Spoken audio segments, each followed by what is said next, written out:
Après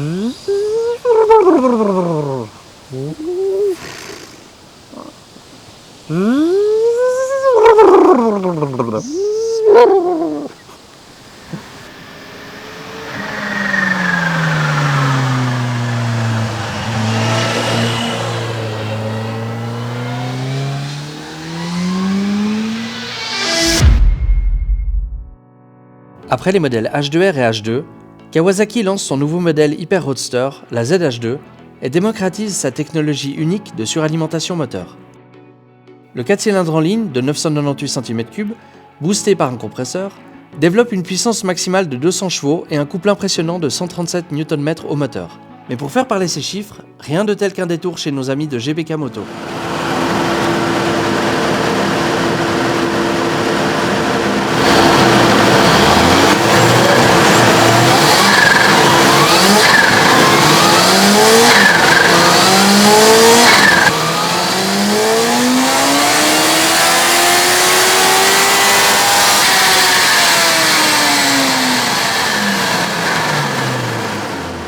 Comme en témoigne cette courbe extrêmement régulière, le couple intervient très tôt, ce qui rend cette moto très agréable à utiliser en conduite coulée. Par contre, lorsqu'on ouvre les gaz en grand, il est impossible de garder la roue avant au sol sur les premiers rapports. Au premier coup d'œil, la ZH2 paraît massive, mais une fois à ses commandes, elle se relève assez maniable et la prise en main est instinctive. Dans les petits virages, les 239 kg se font ressentir et demandent à l'utilisateur de l'emmener sur la trajectoire. Le système électronique de pointe comprend de nombreuses assistances qui fournissent en temps réel les informations sur l'asset de la moto à la centrale inertielle d'aide au pilotage. Ces options permettent d'exploiter sereinement la puissance du moteur compressé dans toutes les circonstances. Côté frein, Kawasaki a équipé sa ZH2 d'un freinage à la hauteur de ses performances, en proposant des étriers de frein monobloc Brembo M432. On notera quelques défauts au niveau des finitions, tels que la visserie couleur inox sur les carénages noirs, la salade de câbles apparente autour du moteur, et le bouton du démarreur qui, quand il est lâché d'un coup, a tendance à recouper le contact. Au final, cette ZH2 elle pourra avoir tous les défauts du monde, mais ce compresseur, c'est vraiment de la balle.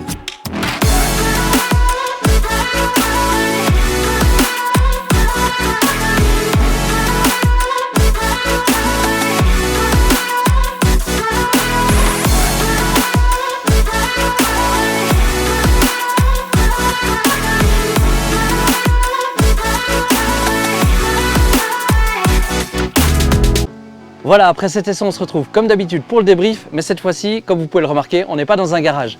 Alors on va commencer par le premier point qui est l'esthétique. Dylan, qu'est-ce que t'en as pensé?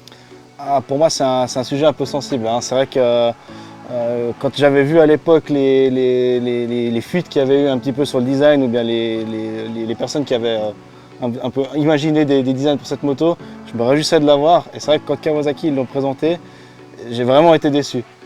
Là maintenant, pour l'avoir vu en vrai, c'est vrai que j'ai vraiment de la peine avec cette esthétique. C'est quand même très massif à l'avant. Et puis à l'arrière, ils ont mis cette arrière de la Z650 qui à mon avis, voilà, ça me rappelle un peu le Nikon de chez Yamaha où c'est très gros devant et en fait derrière, c'est tout petit. Ouais, c'est vrai. Et toi? Pareil, en fait, on a tous à l'esprit ce montage qui est fait avec l'avant de la Z1000 qui est encore plus agressif. Et c'est vrai que quand ça s'est sorti comme ça, c'était un petit peu surprenant, un petit peu décevant finalement. C'est clair. Et alors, comme on a dit, à force de l'avoir, on s'habitue un petit peu quand même, mais ça reste hyper massif. Il y a des angles où finalement elle est assez jolie. On a pu remarquer, suivant comment on se place autour, ça va, mais c'est vrai que des fois, quand on passe à côté, il y a quand même ce petit côté ouf, qu'est-ce que c'est ça? C'est pas la plus belle réussite et comme tu dis, voilà, moi j'aurais bien voulu qu'ils gardent la ligne esthétique qu'on avait vue sur les ZH, les H2, pardon, les H2R avec cet arrière très spécifique. Et je trouve que ça aurait été une bonne suite esthétique de le conserver et de l'appliquer là-dessus. Effectivement, ils ont repris un arrière qui ressemble plus à une Z650 ou quelque chose de plus petit. C'est un petit peu dommage à mon goût. Ouais, et puis c'est vrai que cet avant, quand on tourne le guidon, où il n'y a aucun avant qui tourne, le phare ne tourne pas, c'est vraiment bizarre. On dirait une sportive sans bulle et j'ai un peu de la peine. Après, par contre, au niveau routier, je sais pas ce qu'on a pensé, moi j'ai vraiment bien aimé. Alors, routier, c'est incroyable. Ouais. Vraiment, moi je m'attendais à quelque chose d'un peu lourd parce qu'elle est énorme finalement. Et je m'attendais à quelque chose de lourd, difficile à emmener. Et je crois que c'est une des motos avec lesquelles on a fait le plus de petites routes, de routes un peu compliquées. On est allé vraiment faire pas mal de routes de montagne. Et en fait, ça roule hyper bien. C'est plein. Vraiment tout le temps, tout le temps, tout le temps. Le compresseur, enfin moi je sais pas ce que t'en as pensé, mais c'est un vrai énorme plus sur un moteur. Je pensais pas que ça allait être à ce point-là, mais j'ai adoré ça. C'est vrai que le compresseur, il rend la moto en fait hyper polyvalente. C'est-à-dire qu'il y a de la puissance tout le temps, à partir de 3000, 3500 tours. Hein. C'est vrai que la moto, elle est tout le temps pleine. Et du coup, autant en ville que dans les petites routes ou bien même sur des grandes routes, c'est hyper utilisable, c'est vraiment sympa. Mais en fait, c'est une moto qui, malgré le compresseur, est ultra douce en bas. Ah, ça c'est clair. Hein, tu peux rouler vraiment sur le filet de gaz. Après, quand tu vas chercher, par contre, c'est la déferlante c'est vraiment impressionnant. Hein. Encore ce matin, quand on roulait, tu m'as dit tout d'un coup, je me souvenais même pas je me souvenais pas qu'il y avait autant. On va pas dire fait surprendre, mais tu as voulu remettre un coup de gaz. Et c'est vrai que c'est une machine qu'il faut plutôt contenir. Parce qu'une fois qu'on est haut dans les tours, elle veut tout le temps lever. Ah, c'est clair, c'est infernal presque. Hein. On peut le dire, je me suis fait surprendre ce matin parce que moi j'ai roulé hier toute l'après-midi avec une sportive, ma RSV4. Ouais.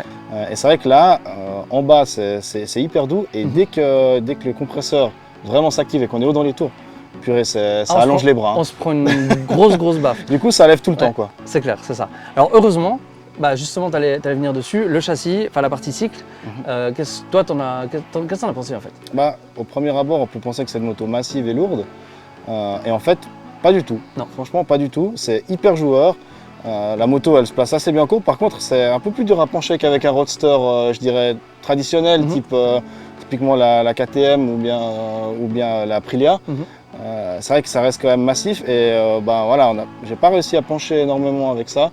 On arrive vite il y a tout qui frotte assez rapidement. Ouais, les petits tétons sous les cale-pieds. Après, c'est clair que c'est une moto qui est très massive. Aussi entre les jambes, on a quelque chose d'assez énorme. Hein. Alors moi, ça va juste, j'ai les genoux qui passent juste sous le cadre qu'on peut voir sur le côté. Toi, je sais pas, tu es un tout petit peu plus grand. Est-ce que tu avais la pointe du cadre, enfin du genou qui tapait dans le... Alors je te l'ai dit, hein, c'est vrai que moi j'ai le cadre qui appuie sur les genoux. Alors en combi, ça gêne pas trop parce qu'au final, on a quand même une épaisseur. Je pense que le mec qui est grand et puis qui veut se la jouer un peu touriste et puis qui roule en short ou alors à la limite, si c'est pour aller en ville boire un verre puis qu'on est en jeans, il ne faut pas faire trop de kills. Je pense que non, ça doit vite appuyer, effectivement. Ouais. Non, moi, ce que j'ai trouvé aussi d'assez impressionnant, alors on disait c'est pas ultra maniable, il faut un peu la pousser quand on veut vraiment prendre des petites courbes rapides. Par contre, là où j'ai été vraiment étonné, pour un roadster, c'est sur l'autoroute, on a quelque chose qui est ultra stable, vraiment, même à des assez hautes vitesses. Il n'y a pas de mouvement. Finalement, on est relativement bien protégé. Moi, j'étais étonné de ne pas avoir finalement plus d'air que ce que j'ai avec ma ZX10 ou ce qu'on peut avoir avec ta RSV4. Ça, en fait, c'est grâce c'est surtout grâce à la petite bulle qu'il y a devant, le petit déflecteur, et puis aussi le fait qu'on soit quand même pas mal en arrière. C'est une moto, on est quand même... Si on était beaucoup plus en avant, on prendrait plus. Ouais, c'est clair. Donc, typiquement, la KTM, c'est une moto, on est très en avant. Où en fait on peut voir la roue avant quasiment. Là on voit pas du tout, on est vraiment bien en arrière, presque quand même sur l'avant, donc au final ça rappelle presque un petit peu de la sportive. C'est sûr que vu ce qu'on a devant nous, la roue avant on la verra pas. La route des fois on la voit pas. C'est vrai que quand on monte dessus la première fois c'est surprenant, on a ce truc énorme et moi en fait, je crois que tu as eu la même réflexion, ça me rappelait la Diavel, avec cette espèce de paquebot qu'on a devant soi.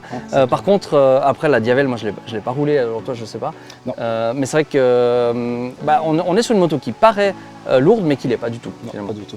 Si on doit résumer cette moto, alors je vais juste commencer moi par l'esthétique, donc un peu une déception, que ce soit en vrai ou en image, mais par contre après donc, au niveau comportement. Donc comportement c'est vraiment top. Moi c'est une moto, alors c'est clair que l'esthétique me ferait m'éloigner de cet achat là. Par contre le comportement, et on se l'est dit encore ce matin, c'est que une autre esthétique sur ce moteur, enfin cette moto avec juste un avant peut-être différent, ce serait un vrai coup de cœur parce qu'en termes de moteur c'est incroyable, même si les chiffres finalement sont pas exorbitants, 160 chevaux, mais par contre 170 chevaux à la roue après le passage au banc, c'est vrai qu'on se dit ils annoncent du 200, alors il y a toujours cette différence, ça c'est normal, mais c'est vrai qu'au final on a quelque chose qui est ultra agréable à rouler. En tout cas pour faire de la route, moi j'ai pas eu trop de soucis. Toi la première journée, on a fait beaucoup de kills, on était sur des petites routes, t'avais quand même un petit peu des douleurs, voilà, ouais. Moi sur le deuxième jour, alors c'était des routes encore plus serrées, donc on bougeait certainement beaucoup plus. Moi j'ai vraiment pas eu de soucis de ce côté-là. Quand on monte, on est très calé vers l'avant. Mais finalement on se passe bien quand on est sur autoroute, on se recule un petit peu, on a tout de suite le siège passager qui appuie dans le dos et qui nous retient. En résumé, vraiment, moi j'ai beaucoup aimé cette moto, à part le petit point. Je pense que typiquement c'est un moteur qui est génial comme ils ont mis sur la H2SX pour faire de la balade. Alors peut-être cette moto c'est pas vraiment fait pour faire des grands tours, mais le moteur en tout cas il est vraiment génial. Sur la H2SX ça doit être un sacré Ça doit vraiment être cool. à essayer une prochaine fois. Ça c'est un modèle qui reste et qui vont continuer de vendre. La H2 c'est un modèle qui est un petit peu en... Enfin c'était cette vitrine technologique H2, H2R, la H2 pour la route. Ça c'est un modèle qui va certainement avoir une vie beaucoup plus longue et qui va être beaucoup plus vendu. Et qu'on espère qu'il va être facelifté. Espérons un facelift d'ici 2-3 ans, on ne sait pas. Après, voilà, c'est comme toutes les motos, il y a le pot à changer, idéalement, parce que ça c'est quand même... je crois qu'il est presque aussi gros si c'est pas plus que celui de la GSX-R. Donc ça c'est pas forcément une réussite. Maintenant il y a les normes, les constructeurs sont obligés de faire attention à ça. Mais non, voilà, en tout cas... bonne expérience, super bonne expérience. Le compresseur, en tout cas, convaincu par ça. J'espère qu'il y aura d'autres modèles d'autres marques qui vont sortir avec un compresseur. C'est une super technologie, vraiment. Bon, il y a une chose qu'on a oublié de dire et qui est géniale, et je pense qu'on a adoré les deux, c'est ce bruit. Ah bon, le bruit du compresseur, c'est vrai. Cette espèce de sifflement, alors quand on met les gaz et quand on recoupe et qu'en fait l'air vient heurter les pales qui tournent extrêmement vite. Le compresseur, enfin les ailettes du compresseur tournent à 10 fois le nombre de tours minutes du moteur. Donc quand on est à 10 000 tours sur le régime moteur, le compresseur il tourne à 100 000 tours minute, ce qui est énorme. C'est énorme. J'aimerais pas être une mouche qui, par exemple, je pense qu'il y a des filtres avant ça, mais c'est vrai que j'aimerais pas, ça doit être impressionnant à voir. Mais en tout cas, le bruit que ça produit est assez incroyable. Et il est très drôle. Et on se prend vraiment à l'écouter, à aimer, à commencer à apprécier ça. Au début, ça fait un peu bizarre, on est tout le temps en train de... Puis après, il y a toujours ce petit côté, je vais couper les gaz. Juste pour entendre le bruit. Juste pour entendre ça. Ça on n'a pas l'habitude, c'est clair. C'est vraiment différent, et puis, mais c'est chouette. D'ailleurs, sur cette moto avec le pot, ça fait presque plus de bruit que le bruit du moteur. Voilà, donc on entend plus le compresseur que le moteur. Mais vraiment une belle surprise, cette ZH2.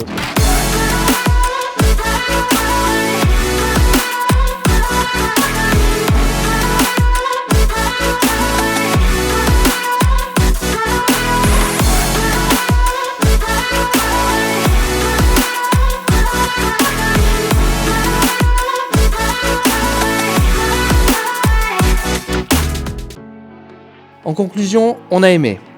Le moteur souple à bas régime et rageur haut dans les tours. Le côté excessif et joueur de la moto. Le bruit très particulier du compresseur.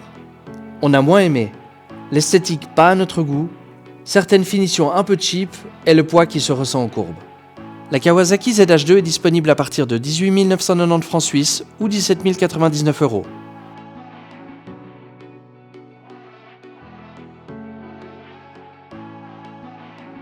Voilà, on arrive au terme de cet épisode. On espère qu'il vous aura plu.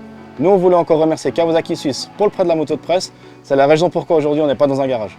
Nous, on se retrouve la semaine prochaine pour un nouvel épisode. D'ici là, n'oubliez pas de vous abonner à la chaîne YouTube et d'activer les notifications. On se retrouve en attendant sur nos profils Instagram. On vous met les liens juste là. À tout bientôt. Ciao.